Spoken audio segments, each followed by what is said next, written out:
Baik, bismillahirrahmanirrahim. Assalamualaikum warahmatullahi wabarakatuh. Alhamdulillahilladzi arsala rasulahu bil huda wa dinil haq liyuzhirahu 'ala dini kullih wa kafa billahi shahida. Allahumma shalli wa sallim ala nabiyyina Muhammad wa ala alihi wa sahbihi wa mawalah. Amma ba'.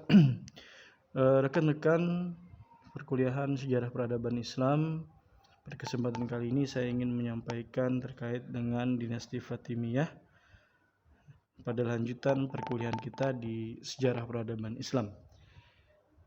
Jadi dinasti Fatimiyah atau Daulah Fatimiyah salah satu yang kemudian dalam sejarah Islam tercatat pernah lahir ya, dan dengan dinamikanya kemudian dinasti Fatimiyah ini menjadi sebuah catatan sejarah yang harus kita ketahui ya. Jadi dinasti Fatimiyah ini awalnya kemudian didirikan di benua Afrika di penghujung tahun 200-an Hijriah ya, atau sekitar tahun 1910 Masehi. Dan dinasti ini berfaham Syiah. Nah, itulah kemudian Syiah itu kan kalau kita tarik kembali bahwa Syiah itu adalah pengikut setia sahabat Ali bin Abi Thalib ya, sahabat Ali bin Abi Thalib. Nah, dan mereka menamakan Fatimiyah karena Fatimah sendiri yang dinisbatkan kepada istri sahabat Ali yang juga anak Rasulullah Shallallahu Alaihi Wasallam ya, yaitu Fatimah Az-Zahra seperti itu ya. Dan mereka mendeklarasikan diri sebagai dinasti Fatimiyah dan mengklaim bahwa mereka adalah orang-orang ahlul bait, keturunan dari Rasulullah Shallallahu Alaihi Wasallam jalur Fatimah seperti itu. Nah, dari permulaan pembentukannya dinasti ini kemudian bertujuan menjalankan ideologi Syiah. Jadi teman-teman yang perlu dipahami, permulaan awalnya runcingnya hubungan Syiah dan Sunni. Jadi kalau dibagi dua kutub sebenarnya Islam itu terbagi Syiah dan Sunni. Kalau kita lebih condong ke Sunni yang kemudian banyak disebut juga ahli sunnah wal jamaah ya. Kalau Syiah ada beberapa perbedaan yang sangat prinsip ya. Kalau Syiah itu juga berbagai tingkatan, ada Syiah Ghaliliyah, ada Syiah Rafidah, Syiah Zaidiyah dan lain sebagainya. Dan bahkan ada yang mengkafirkan sahabat Abu Bakar, Umar dan Utsman karena dianggap telah merebut hak Ali ya itu. Ada yang kemudian juga menisbatkan Ali menjadi nabi. Jadi Syiah itu juga terdiri dari berbagai tingkatan. Nah, dan pada sejarahnya kemudian dinasti Fatimiyah ini ingin ideologi Syiah yang digunakan seperti itu. Daulah Abbasiyah di Baghdad yang berideologi Sunni ya, dan melepaskan diri dari kekuasaan. Jadi ini akuisisi atau makar lah yang dilakukan dinasti Fatimiyah ini. Walaupun kalau kita lihat dinasti Fatimiyah ini juga ada yang menamakan dinasti Ubaidiyah seperti itu ya. Jadi ingin memisahkan diri dari dinasti Abbasiyah yang ada di Baghdad, Irak ya, seperti itu. Kondisi politik dunia Islam ketika dinasti Fatimiyah didirikan agak sedikit memang tidak terkendali, terjadi perpecahan segala macam. Hal ini bisa dilihat dengan munculnya banyak dinasti-dinasti kecil di belahan dunia, baik timur dan barat. Ya, yang kemudian saat itu Abbasiyah pun tergoncang dengan berbagai permasalahan eksternal maupun internal. Nah, ini beberapa dinasti yang muncul pada saat gejolak itu, termasuk Fatimiyah di dalamnya. Nah, pada akhir tahun 200-an, negara dunia Islam dipimpin oleh 3 khalifah besar, yaitu Khalifah Abbasiyah di Baghdad, Khalifah Umayyah di Cordoba, Spanyol, dan Khalifah Fatimiyah di Mesir. Nah, kondisi seperti ini membuat daulah Islamiyah agak lemah. Hal ini terlihat kaum salib atau pasukan salib telah merebut beberapa negara Islam seperti Palestina pada sekitar tahun 450 Hijriah. Nah, karena terpecah ya, daulah atau negara Islam itu akhirnya kemudian kekuatannya akan berkurang karena terbagi terkotak-kotak seperti itu dengan ideologi masing-masing. Nah, ketika dinasti Buwai menguasai Baghdad, maka daulah Fatimiyah di Maroko awalnya ya semakin kuat, bahkan mereka berkeinginan untuk melakukan Mesir yang pada akhirnya pusat pemerintahan mereka adalah di Mesir ya. Hal ini dikarenakan keluarga istana Buwai lebih cenderung ke ideologi Syiah dan menganggap Bani Abbas telah merebut jabatan kekhalifahan dari tangan mereka. Jadi singkatnya, setelah dinasti Abbasiyah runtuh, dinasti Buwai yang mengambil alih Baghdad. Nah, lalu kemudian singkat cerita Fatimiyah menaklukkan Mesir ya. Nah, bagaimana dinasti Fatimiyah terbentuk itu didirikan oleh Ubaidillah Al-Mahdi Abu Muhammad. Yang kemudian makanya sebagian ulama menyebutnya masa ini juga dengan dinasti Ubaidillah ya. Ubaidiyah ya, seperti itu. Beliau dilantik pada tahun 297 di Kairawan, Maroko.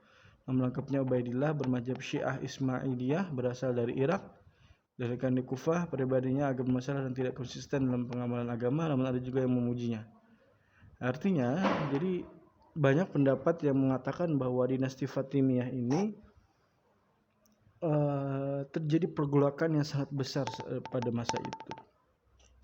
Dan adanya perpecahan Sunni dan Syiah ya, kemudian dan lain sebagainya, dan pengakuan terhadap Ahlul Bait dari kelompok ini juga kemudian yang bermasalah seakan-akan membohongi umat Islam pada saat itu ya.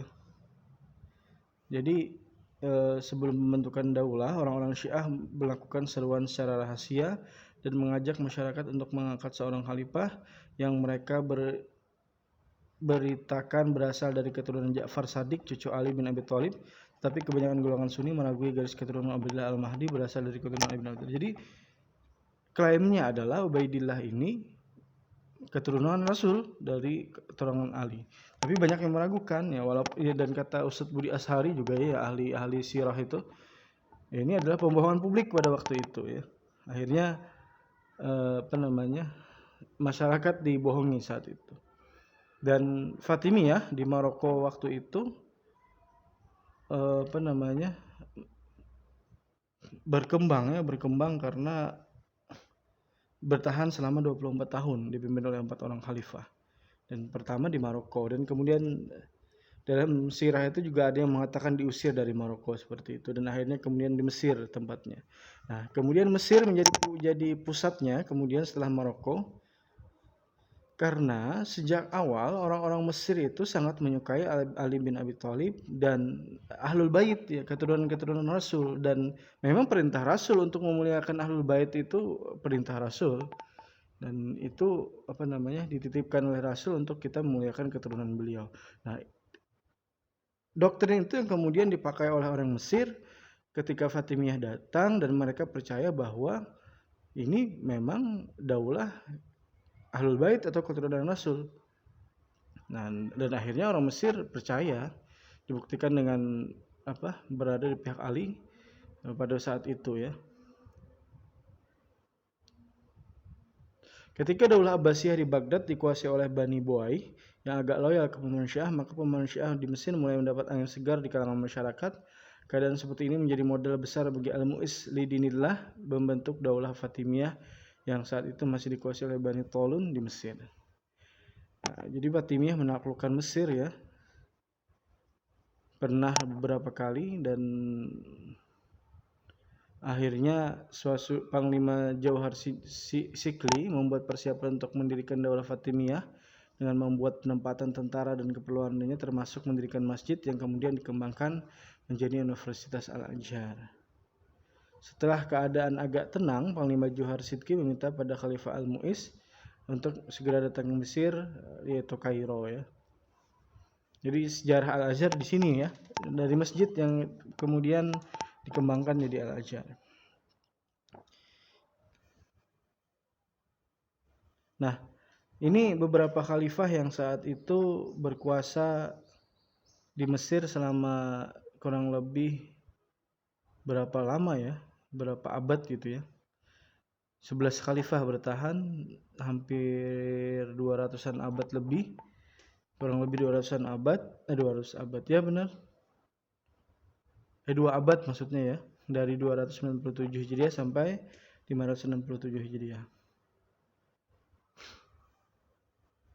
Daerah kekuasaan daulah Fatimiyah yaitu Afrika meliputi Maroko, Tunisia, Mesir, Asia meliputi Syria, Yordania, Hijaz. Ada pendapat yang mengatakan kekuasaan juga meliputi Mekah, Madinah, namun dalam hal ini dalam literatur belum menemukan data sejarah tentang hal tersebut.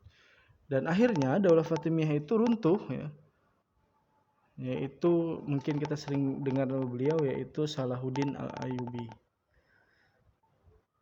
Panglima Asasuddin Shirkuh membawa Salahuddin Ayyubi untuk menundukkan Daulah Fatimiyah. Usahanya berhasil, Khalifah Daulah Fatimiyah berakhir. Kemudian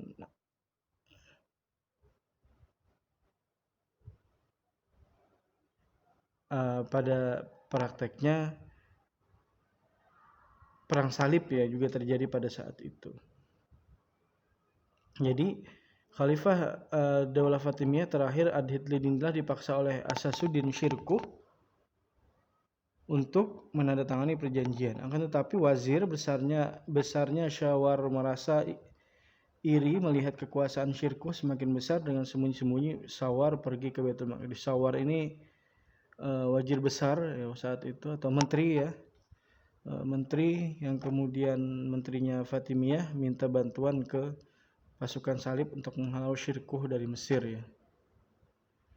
Pasukan salib yang dipimpin oleh Raja Al-Merik dari Yerusalem menerima permintaan tersebut, maka terjadilah pertempuran antara pasukan Asasuddin Shirkuh dengan Raja Al-Merik yang berakhir dengan kekalahan Asasuddin Shirkuh. Setelah menerima syarat damai dari kaum salib, Panglima Asasuddin Shirkuh dan Salahuddin diperbolehkan pulang ke Damaskus. Ya, kerjasama wazir besar atau menteri dengan orang kafir itu telah menimbulkan kemarahan Raja Nuruddin Jangki. Raja Nuruddin Jangki dan para pemimpin Islam lainnya termasuk Raja Baghdad. Lalu dipersiapkannya tentara besar yang tetap dipimpin oleh Panglima Asasuddin Shirkuh dan Salahuddin Al-Ayyubi untuk menghukum si pengkhianat Syawar ya. Jadi ada raja saat itu di Baghdad, masih Nuruddin Jangki itu adalah kemudian Raja Abbasiyah yang tersisa pada saat itu, Khalifah Abbasiyah, dinasti keturunan dinasti Abbasiyah maksudnya.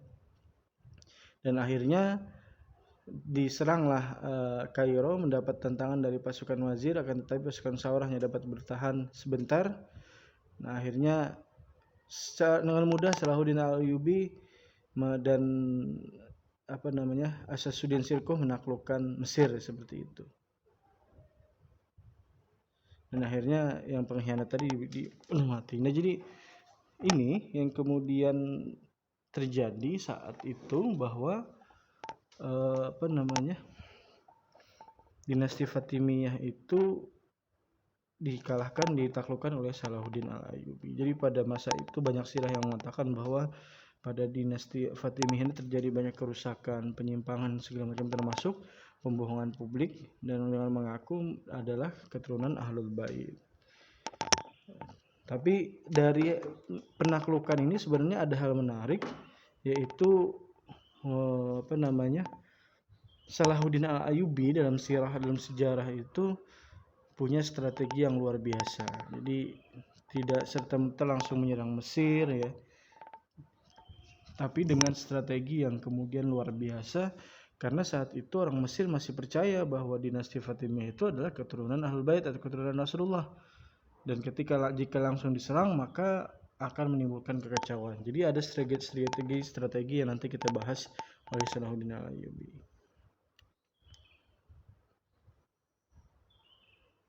Jadi banyak ya kehancuran Daulah Fatimiyah itu, salah satunya ya tadi Salahuddin Al-Ayyubi menyerang Fatimiyah, kemudian munculnya ulama-ulama besar seperti Ishaq Al-Syaraji, Ibnu Jauzi dan lain-lain. Kembali Khalifah Abbasiyah berpegang pada Al-Quran dan Sunnah, di mana sebelumnya berkuasa dinasti bawah di Faham Syiah di Baghdad. Kemudian perlawanan masyarakat Mesir yang semakin meluas terhadap ajaran Syiah yang dibawa oleh Daulah Fatimiyah. Dan juga ada perlawanannya dari masyarakat Mesir beberapa ya.